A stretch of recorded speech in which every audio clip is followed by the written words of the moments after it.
You're listening to today's inspirational message on the Proverbs with Kurt Bjorklund. Proverbs chapter 4 gives us a contrast of two paths.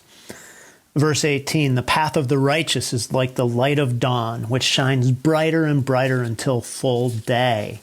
And then verse 19, the way of the wicked is like a deep darkness. They do not know over what they stumble.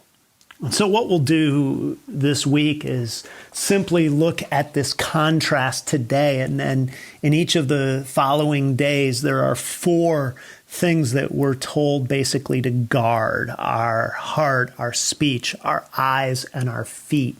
And we'll look at each of those in turn. But today, this contrast.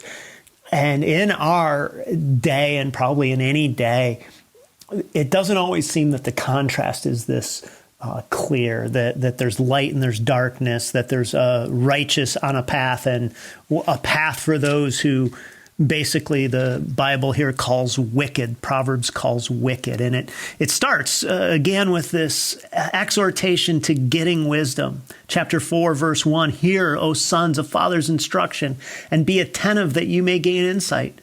For I give you good precepts. Do not forsake my teaching. And he goes through all of those. Verse 8, prize her highly, speaking of wisdom, and she will exalt you. She will honor you if you embrace her.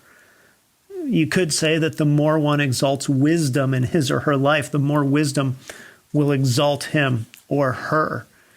But here's what we really see that is interesting, and that is the path of wickedness starts with choices, but it ends with compulsion. Verse 14, do not enter the path of the wicked and do not walk in the way of evil. Avoid it. Do not go in on it. Turn away from it and pass on. So the choice, exhortation, get away from it. But here's the compulsion.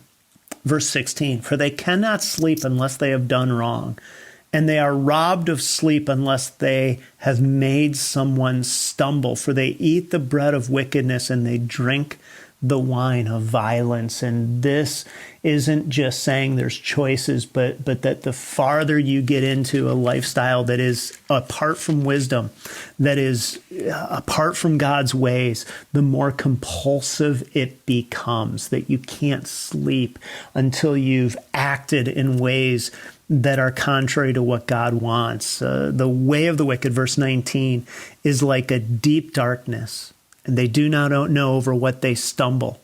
The MacArthur Study Bible's note on this says, sin can be so blinding that the wicked trip over the obvious, like they were walking in pitch darkness. And so the contrast here is between one who basically is walking in the way of instruction, and the path is getting lighter and lighter. The longer you walk in the path of righteousness, the more clear it becomes. And the person who is starting with choices, and then it gets darker and darker to where they don't even know that they're tripping over it. It becomes compulsive to the point of devastation. So what Proverbs does is it just paints this picture of a stark contrast. Our day, our age, wants you to believe that there isn't that stark of a contrast in our lives, because what we experience is not something where there's this light and darkness. Charles Taylor has written a large book about what he calls human society that wants a society without any divine reference point. That secularism has a goal to create this kind of human society. He calls it exclusive humanism. And he says what we need to do, according to this, is find ways to create a culture and deal with our problems without rooting our solutions in divine commands, holy books, or religious tradition. And so what we've done is we've made science and social ideals and moorings our new religions. And scientists are our new priest, and secularism wants to force all religious thinking into the private life. But here, what the Proverbs is doing is it's pointing out this reality that there are only two paths that you can be on, and one will be increasingly enlightened and one increasingly dark. and your choices will have long-term implications. Thanks for joining us here today.